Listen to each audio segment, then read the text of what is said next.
शिवजन्मभूमी किल्ले शिवनेरीच्या पायथ्याला नरेंद्र मोदी व एकनाथ शिंदे यांचे फोटो असलेले बोर्ड अज्ञाताने फाडले.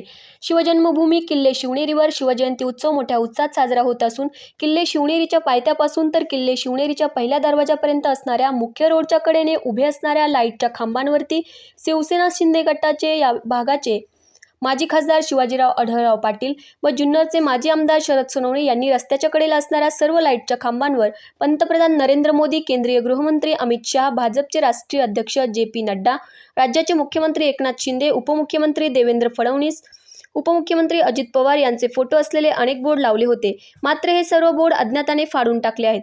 मराठा आरक्षणाच्या पार्श्वभूमीवर मुख्यमंत्री व इतर मंत्र्यांना शिवनेरी किल्ल्यावर येऊ देणार नाही असा इशारा मराठा मोर्चाच्या वतीने देण्यात आला होता. मात्र किल्ल्यावर मोठा पोलीस बंदोबस्त व नाकारण्यात आलेले प्रवेश यामुळे मराठा मोर्चाचे आंदोलकही नाराज होते.